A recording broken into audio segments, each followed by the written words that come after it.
Hello friends, welcome to our new another blog. আশা করি সবাই ভালো আছেন, আমিও ভালো আছি। আজকে বৃষ্টি হয়েছে, তাই ওয়েদারটা খুবই ঠান্ডা। আর আমি চলে এসেছি আমার রান্নাঘরে।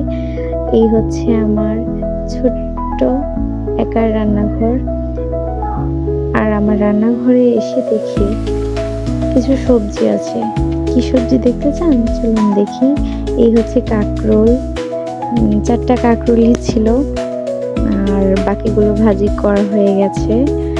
আর আছে শাক, এই শাকটার নাম হচ্ছে কলমি শাক। আপনাদের এখানে পাওয়া যায় কিনা কমেন্টে জানাবেন।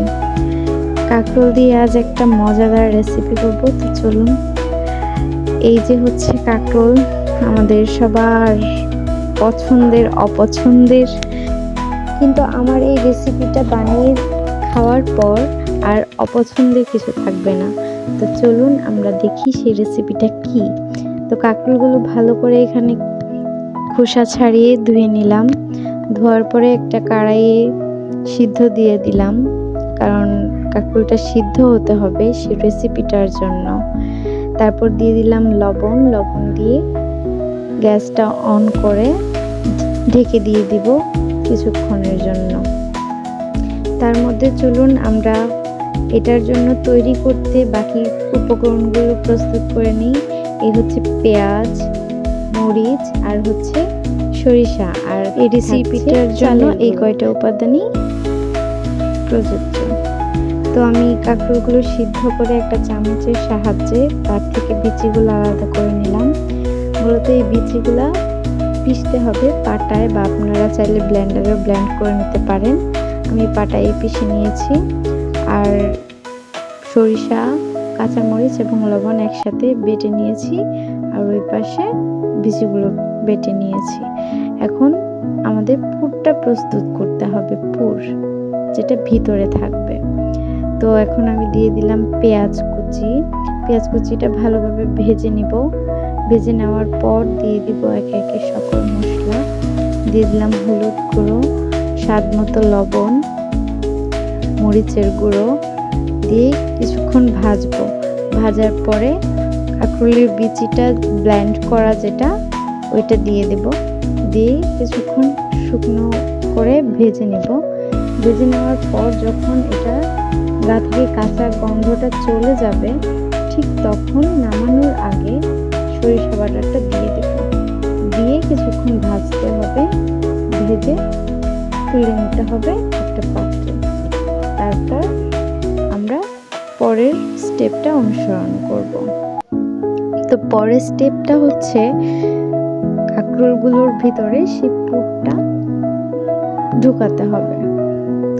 তো এভাবেই তৈরি হয় কাঁকরোলের পুর। তো এটা খুব যেমন মজাদার একটা রেসিপি, এটার ভিতর থেকে সরিষার একটা কাঁচা ফ্লেভার যখন আসে, আমরা তো সরিষার তেল এমনিই পছন্দ করি সবাই, এটা ফ্লেভারটাও অনেক ভালো লাগে। তো আপনারা আশা করি বাড়িতে ট্রাই করবেন, অনেক ভালো লাগবে। যারা কাঁকরোল অপছন্দ করেন, এরপরে থেকে কাঁকরোল কারোরই অপছন্দের থাকবে না। তো এই যে আমি ফুলগুলো সবগুলোর মধ্যে ধরে নিলাম। তো তারপর আমাদের যা করতে হবে, এখন একটা বাটিতে চালের গুঁড়ো নিলাম। এটা একটা পাতলা ব্যাটার বানাতে হবে আমাদের। তা সেই ব্যাটারটার মধ্যে ওই পুরটা ভালো করে ভিজিয়ে তারপরে আমাদের ওই কাঁকরোলটা ভাজতে হবে, তাহলেই ভিতর থেকে ব্যাটারটা বেরিয়ে যাবে না। ঠিক এইভাবে আমি যেভাবে দেখালাম ওইভাবে আপনারা সিল করবেন।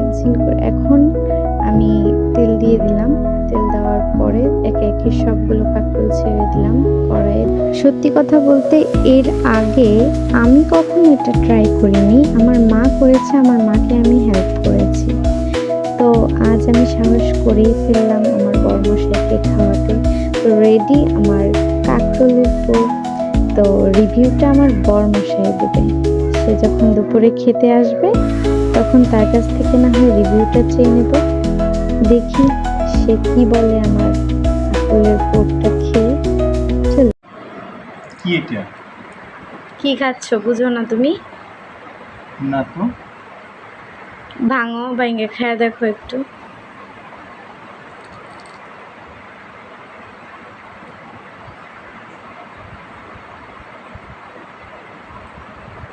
এটা সরিষা দেখা যাচ্ছে। সরিষা আছে। অনেক মনে হয় সুস্বাদু হবে। এটা হচ্ছে আচ্ছা, দেখা যাক। সবাই সাথে থাকুন। আমরা এটা খেতে কিরকম লাগে আমরা রিভিউ দিচ্ছি।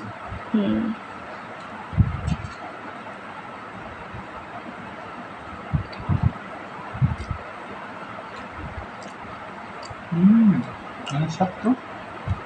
তুমি তো না জেনেই খেলে, যেটা কি জিজ্ঞেস করবে না এটা কি? এটা কাকরুল দেখা যায়, আর তার মধ্যে হ্যাঁ। হচ্ছে সরিষা দিয়ে পেঁয়াজ দিয়ে।